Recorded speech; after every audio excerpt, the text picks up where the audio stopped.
हरे कृष्णा कृष्ण कृष्ण हरे हरे, हरे राम राम राम हरे हरे। तो ये 1971 की बात है, जब इस्कॉन के संस्थापक आचार्य एसी भक्ति वेदांत स्वामी शिला प्रभुपाद जी अमेरिका से भारत में कलकत्ता के अंदर एक विशाल बड़ा कार्यक्रम आयोजित किया गया था, पंडाल प्रोग्राम। और प्रभुपाद वहां से कलकत्ता आए और 10 दिवसीय कार्यक्रम था। ये बहुत बड़ा कार्यक्रम था। ये जब एक बार मुंबई में हुआ था 11 दिवसीय कार्यक्रम, उससे भी कई गुना ज्यादा बड़ा कार्यक्रम कलकत्ता में प्रभुपाद का आयोजित हुआ था।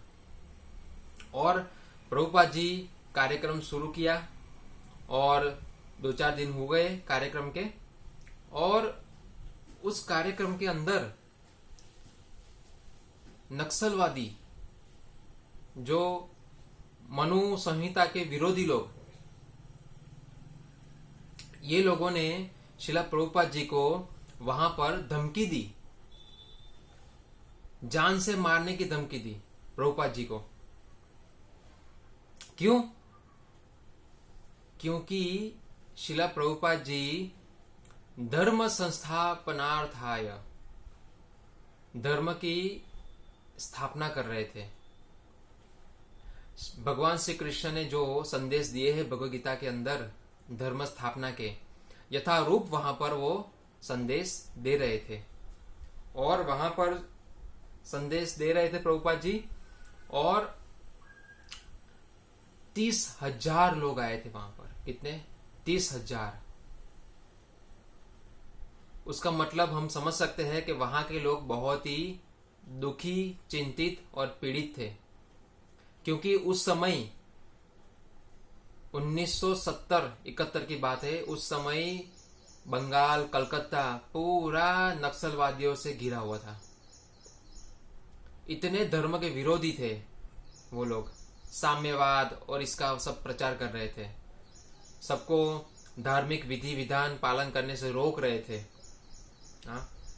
इतनी बुरी हालत थी वहां पर कि कोई कुछ नहीं कर पा रहा था। और उस समय प्रभुपाद जी ने इतना बड़ा कार्यक्रम आयोजित किया था कलकत्ता के अंदर। प्रभुपाद को सब कुछ पता था क्या स्थिति है वहां की, इसलिए प्रभुपाद ने बिना डरे वहां पर कार्यक्रम आयोजित किया।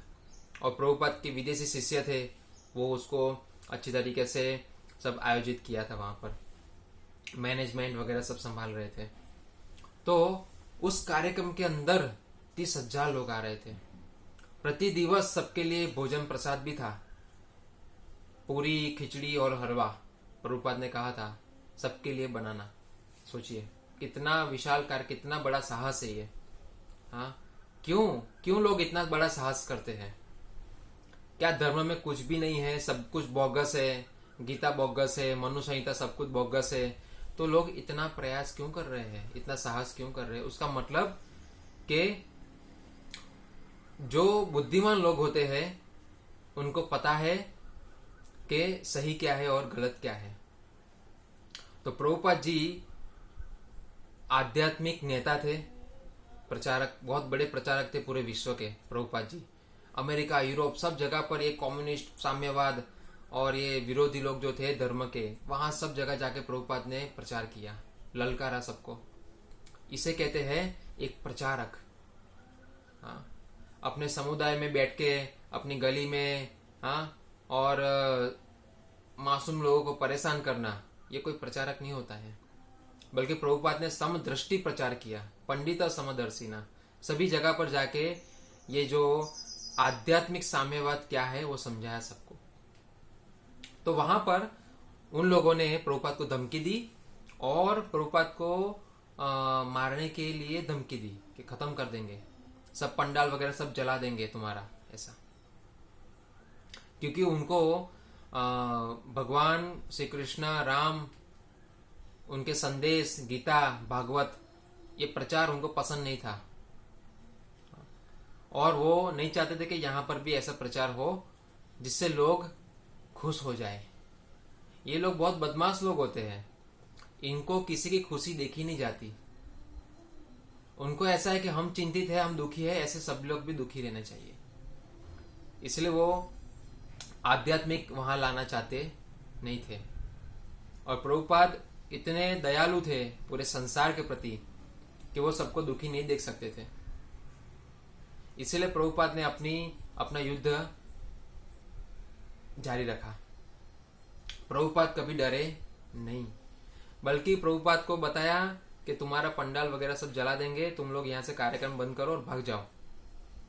तो प्रभुपाद जी के वचन क्या थे उस समय? प्रभुपाद ने कहा कि प्रभुपाद जी ने कि इससे बड़ा अवसर क्या होगा अगर हम भगवान श्री कृष्ण के प्रचार करते करते संदेश दे देते, अगर हम मर भी जाते हैं तो अच्छा ही है हमारे लिए, क्या बुरा है। देखिए कि एक शुद्ध भक्त कभी भी भौतिकतावादी लोगों से कभी डरता नहीं है। वो क्यों डरे? क्यों डरे वो? क्योंकि उसको डरने की कोई जरूरत नहीं है, क्योंकि उसके साथ भगवान श्री कृष्ण स्वयं है।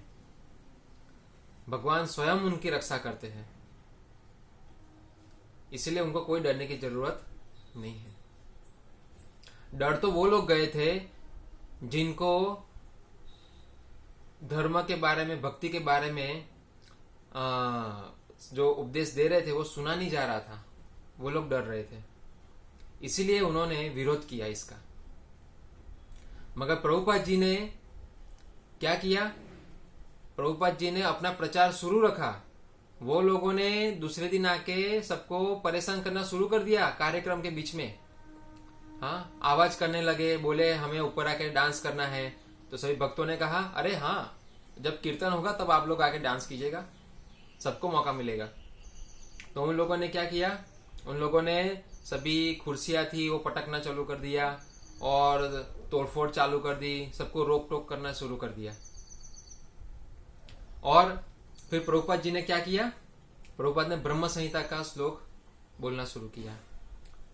कौन सा श्लोक प्रभुपाद ने बोला? चिंतामणि प्रकर सद्म सुकल्प वृक्ष लक्षावृतेषु सुरभीर अभिपालयन्तम गोविंदमादि पुरुषम तमहम भजामि। प्रभुपाद जी ने इतनी बड़े पंडाल प्रोग्राम के अंदर इतना बड़ा लोग परेशान कर रहे थे और भागम भाग मच गई थी, वहां पर तोड़फोड़ हो रही थी। प्रभुपाद ने उसी समय में ब्रह्म संहिता का ये श्लोक बोलना शुरू किया। ये भगवान के गुणगान है। और जैसे प्रभुपाद ने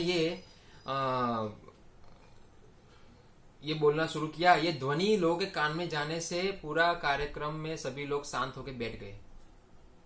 जो जाना चाहते थे वो चले गए डर के मारे, और जिनको पता था कि ये व्यक्ति सही है, ये कार्यक्रम सही है, ये हमारे कल्याण के लिए है, हाँ, तो उनको भी शक्ति मिली। वो सभी लोग बैठे और पूरा कार्यक्रम उन्होंने सुना। और प्रभुपाद को क्या कहा था उन्होंने? नक्सलियों ने, मनु संहिता के विरोधियों ने, कि प्रभुपाद को कहा चले जाओ या मरो, ऐसा कहा था उन्होंने सूत्र। तो प्रभुपाद जी ने कार्यक्रम में फिर बताया चले जाओ या मरो।